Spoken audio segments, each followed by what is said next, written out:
o resultado que você ainda não tem, com certeza está atrás da página que você ainda não leu. Bem-vindo, bem-vinda ao Clube da Mente de Ouro. Aqui a gente transforma a leitura em resultado. Hoje vamos mergulhar juntos no capítulo 8 do livro Arrume Sua Cama. O título do capítulo 8 é Mostre-se à altura da ocasião. Vamos nos encaminhando já para o final, tá? Do livro Arrume Sua Cama. Eu ainda estou decidindo qual vai ser o próximo livro que a gente vai mergulhar, mas se você quiser fazer o seu pedido, escreve aí para mim nos comentários qual livro você gostaria, tá? Tão logo o YouTube me libere a função para fazer o clube de membros, eu vou abrir os membros para eles escolherem o livro. E aí o que a maioria decidir, a gente vai se debruçar e mergulhar profundamente nas grandes lições e nos grandes ensinamentos que a gente vai colocar em prática na vida real, em cima do livro que os membros escolherem, tá joia? Gente, se esse tema ressoa em você, né? Se esse tema te interessa, faz sentido para você, se inscreve no nosso canal, ativa o sininho, porque aqui todo dia a gente fortalece a nossa mente para fazer com que a gente consiga alcançar resultado real, tá? Eu tenho vídeos novos para vocês todos os dias aqui no canal. É um compromisso, faço questão. Esse capítulo, Mostre-se à altura da ocasião, ele fala muito sobre autodomínio, ele fala muito sobre preparação, ele fala muito sobre força interior, né? Quando o momento exige que você dê o seu melhor, mesmo quando tudo está contra você, você é, né, chamado a mostrar o seu melhor. Então, eu vou começar a conversar um pouquinho sobre esse capítulo, já soltando uma frase, e aí a gente começa a leitura do capítulo 8, tá? Vamos chegar num denominador comum aqui primeiro, né? Todo mundo concorda que o mundo não precisa de ninguém perfeito? O mundo precisa de pessoas que, quando são chamadas a oferecer o seu melhor, elas se levantam e vão, né? Quando são chamadas, elas se levantam e vão oferecer o que elas têm de melhor. Isso é muito diferente de pessoas perfeitas, né? O mundo não precisa de pessoas perfeitas, precisa de pessoas que se levantem quando são chamadas a isso. No livro Arrume Sua Cama, o nosso querido autor, o almirante McRaven, né, William McRaven, ele mostra que nos momentos críticos da vida, então aqui a gente não tá falando de momento que é um pouco difícil não, momento crítico, tá? Não é o mais forte que vai vencer, não é o mais inteligente que vai vencer, não. É quem é estratégico, é quem consegue, né, frente a um momento crítico, manter a calma, respirar fundo e agir. Mas agir com estratégia e com clareza, ok? Então,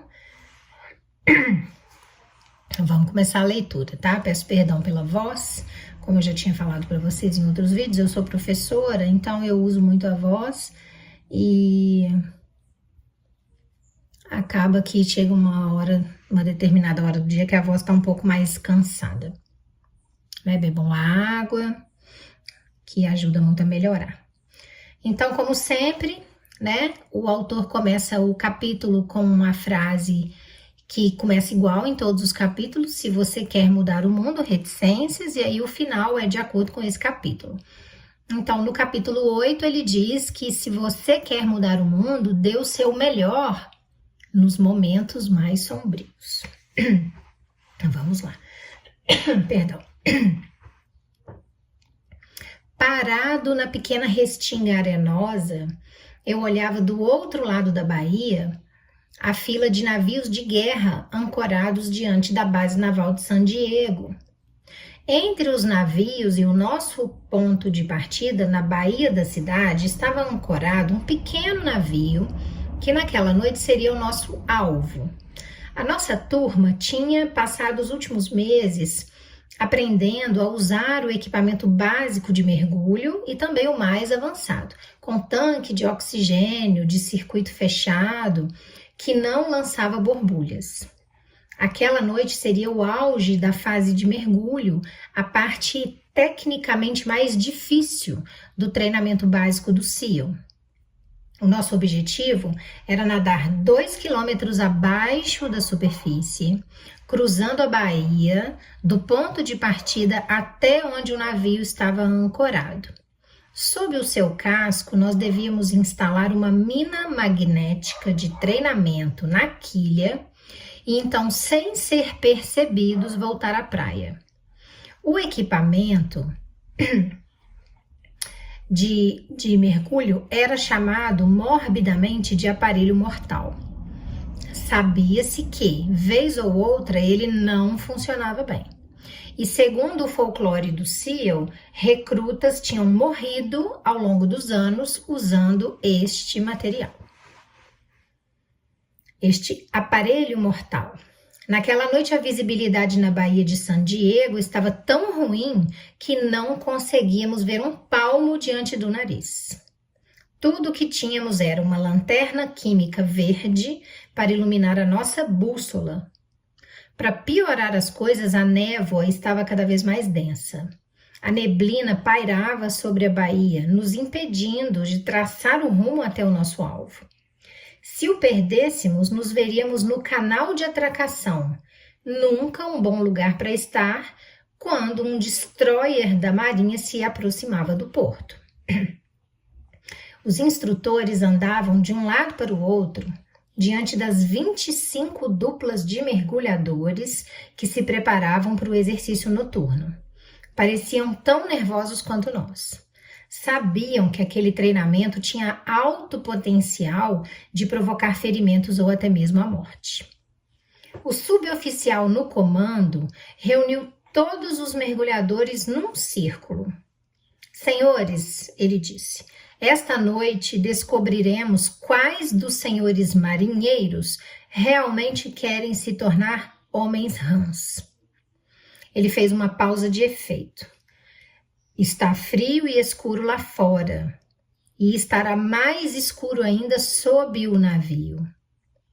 Tão escuro que os senhores podem ficar desorientados.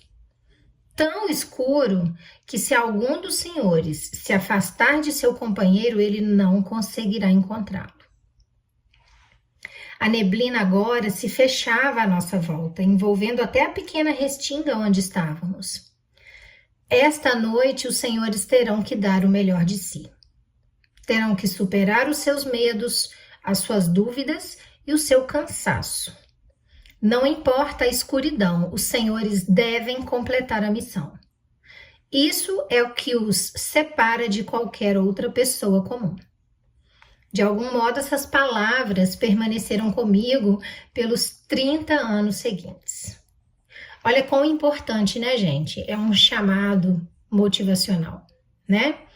Ele fez um terrorismo para todo mundo ficar com medo e aí no final ele fala, mas vocês vão terminar a prova. Vocês vão fazer. Vocês vão completar a missão. Porque senão vocês serão apenas pessoas comuns, né? E isso ele levou para a vida dele, 30 anos depois. Então, parando um pouquinho no capítulo,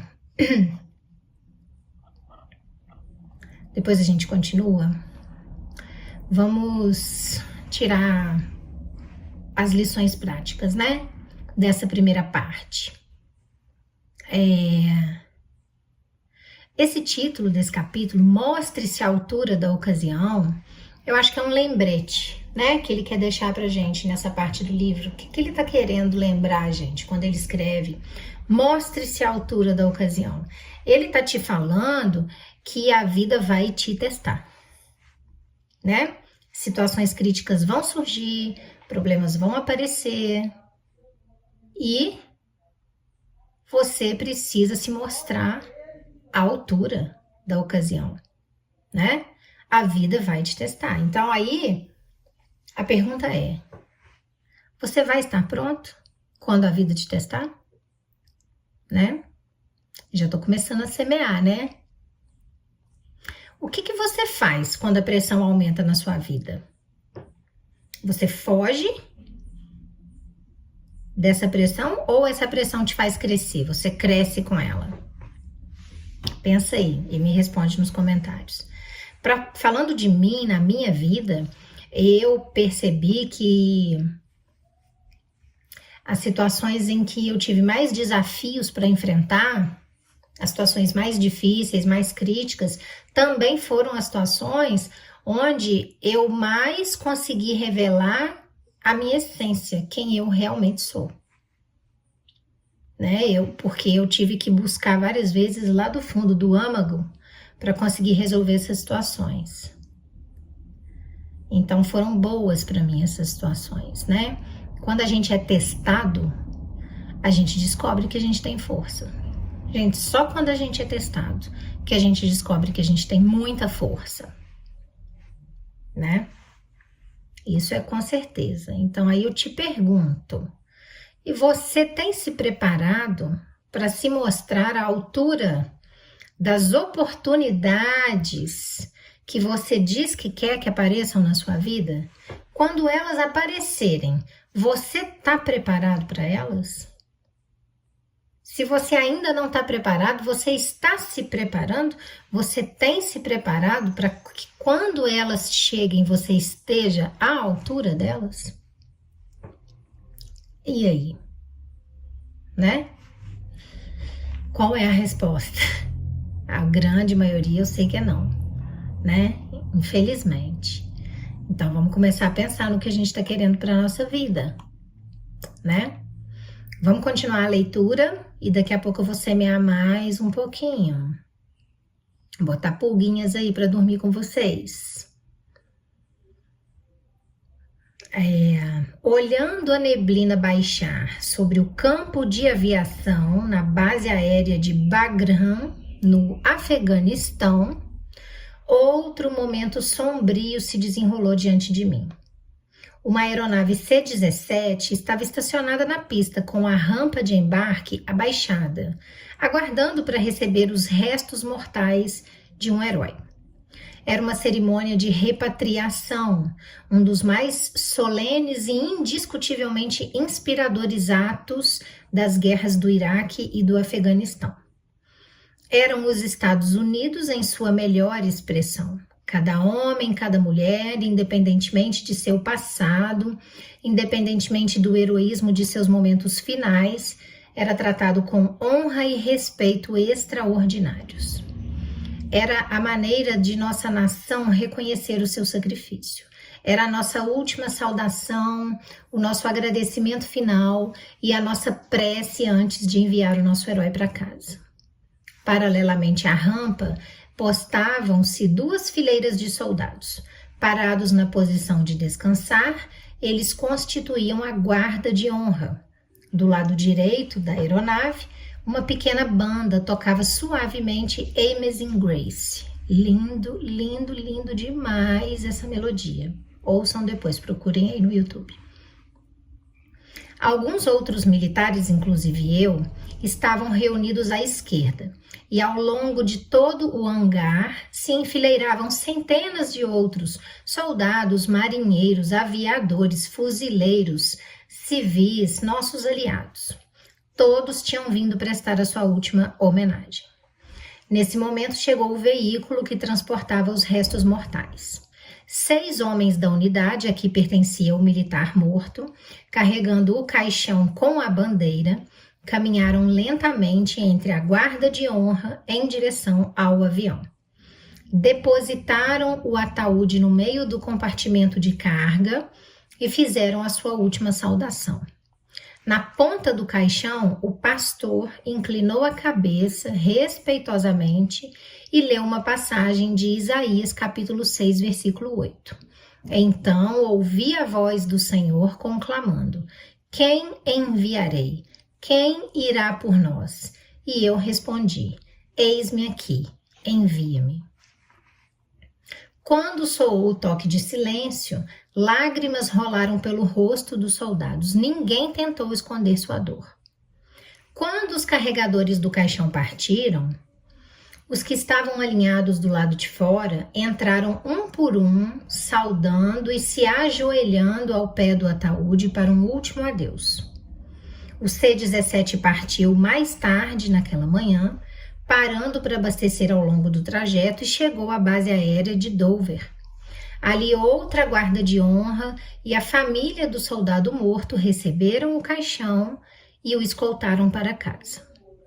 Não há momento mais sombrio na vida de uma pessoa do que perder alguém que se ama. Apesar disso, muitas e muitas vezes eu vi famílias, unidades militares, cidades e toda uma nação reunidas para mostrar o melhor de si nesses momentos trágicos. Quando um experiente operador especial do exército foi morto no Iraque, o seu irmão gêmeo permaneceu firme, consolando os amigos do soldado, mantendo a família unida e afirmando que o irmão teria orgulho de sua força naquele momento de necessidade.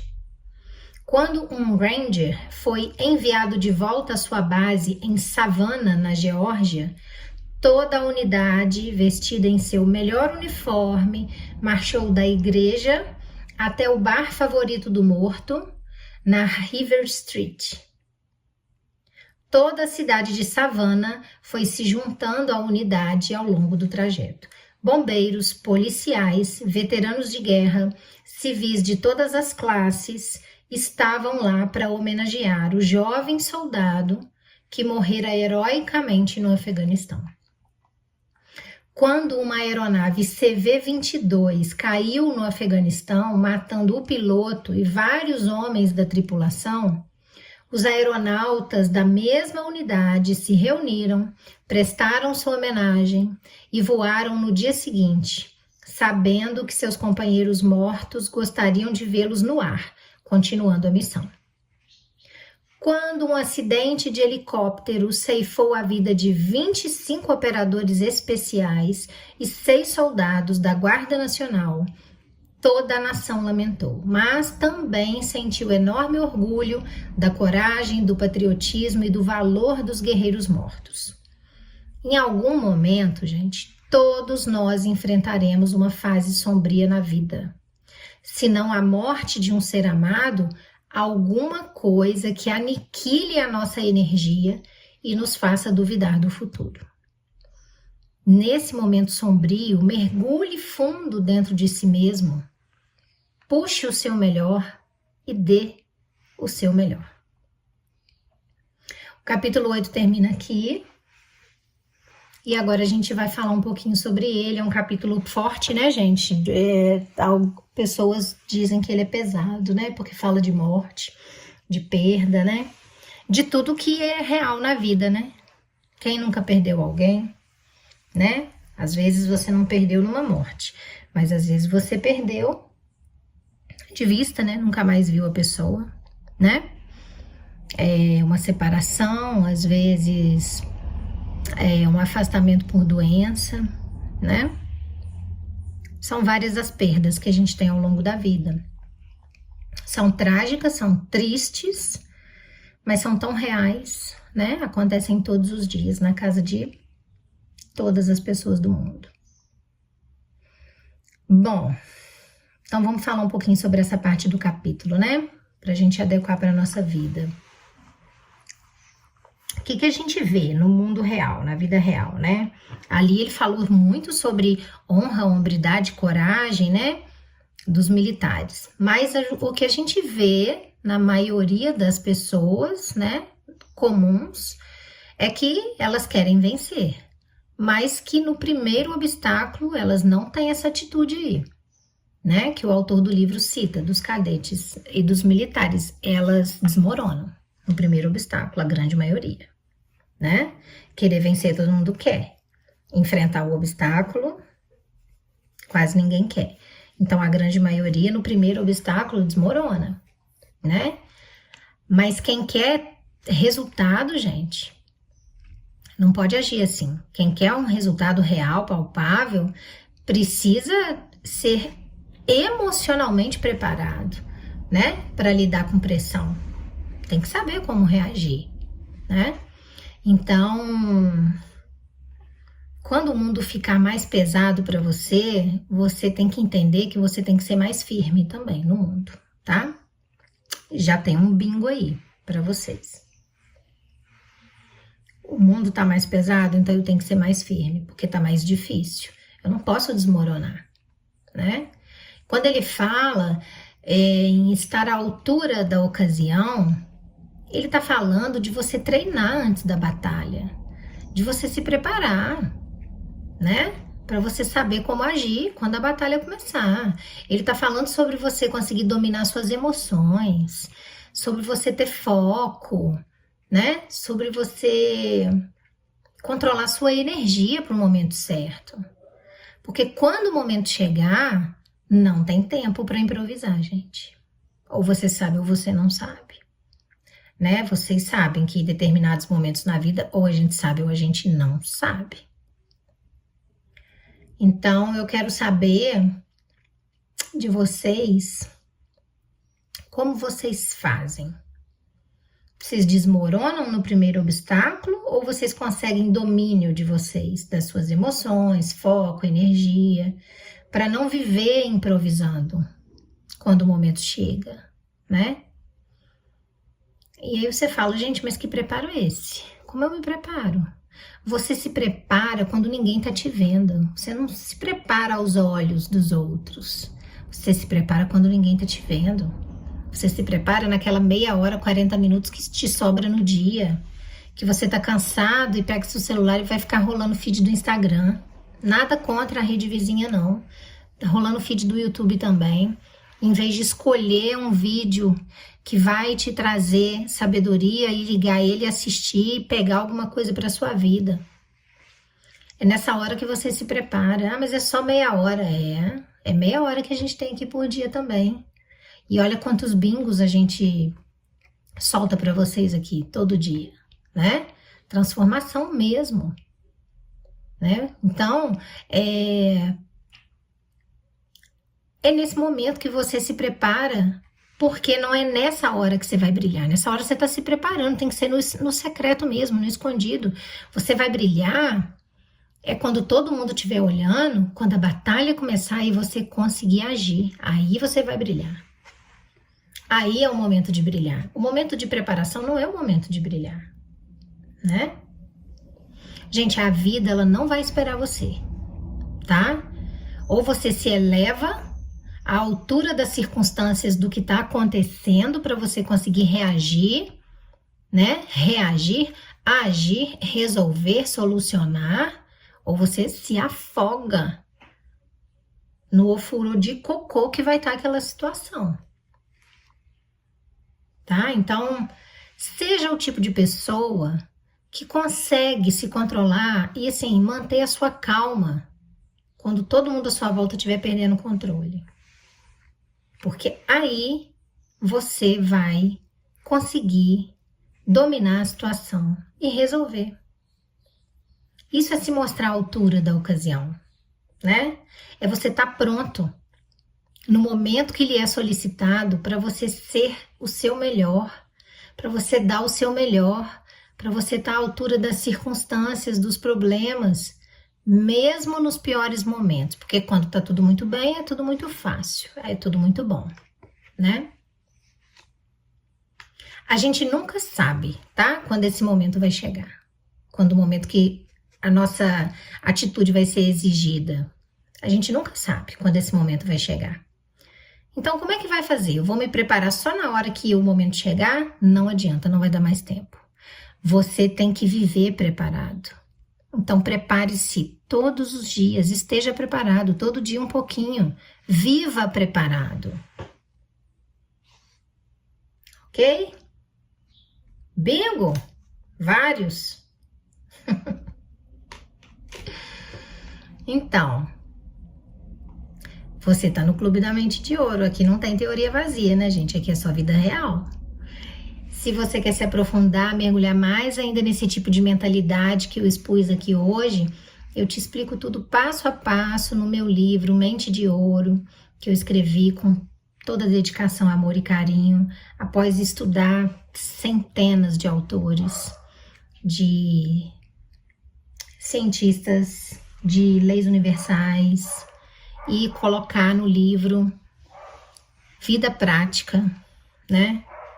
Com coisas práticas para você fazer, todas as lições que a gente consegue adequar para a vida real, tá?